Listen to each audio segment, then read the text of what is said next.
Okay, so our last shift is going to be being able to read multisyllabic words or those longer words that your children will come across in their academic reading and just day-to-day reading, and giving them the strategies of putting of how to break those words apart based on how we say the word is going to let them get closer to the word that they're reading.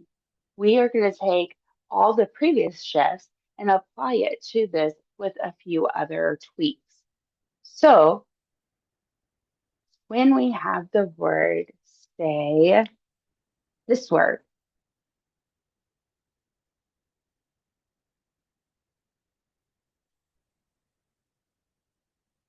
we're going to, oh, this word, we are going to first have our kids work through it and remind them that there is a vowel in each chunk and they have to go left to right. So here they could go, fan, ax, tas, fantastic,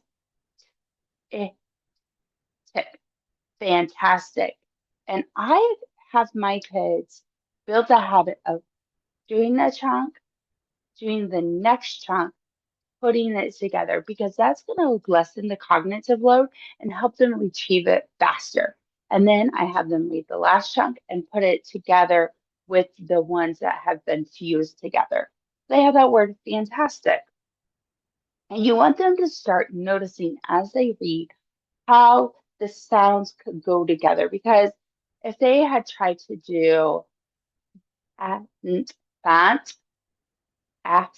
as, that's has, it's a little bit harder with our speaking to get it out on our tongue. But when we have ah, fan, it's easier to decode. Now let's look at our next word.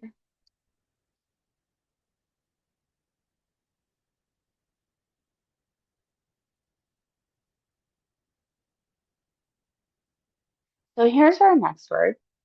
And some of our kids might look at this and go, come, mun, come on, it, come on it, e, commodity, and be just kind of lost on what it is. So one simple way you could do it is on your dry erase board, pull it out and put it into the chunks or talking chunks.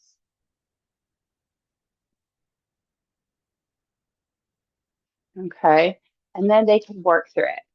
And then you could just tap it and they can tell you that. And then if they say ah here, you say uh, you. Say they say here, you say you. And then you go you, mu. I'll put these two together. Mu, ne, community, t.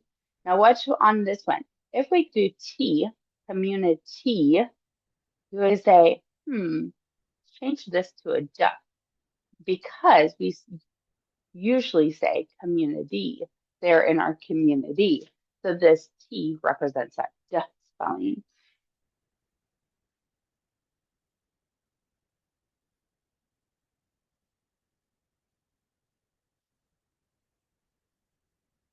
And our child can go through and you can just have them practice chunking it up and then making a different shift.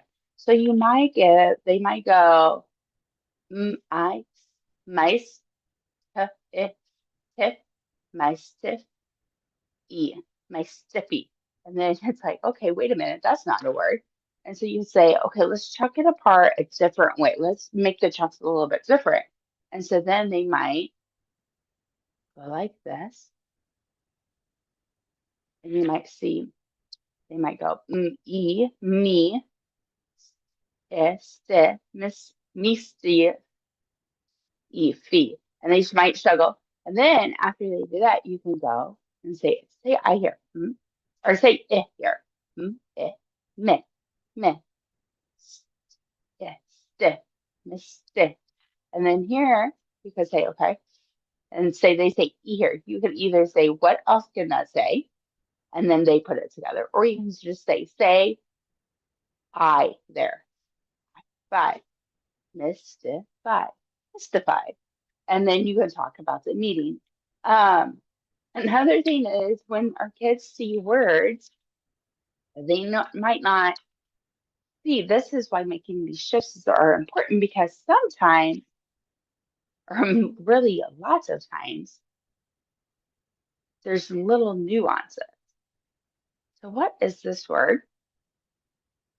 And what's interesting, this is a three-letter spelling. So when our kids see this, they're probably going to go par, eight, a, fate, or fate. And then they're going to be a little confused. So instead of allowing them to do that, we can underline this and say a here. So then they can go par, a, parfait.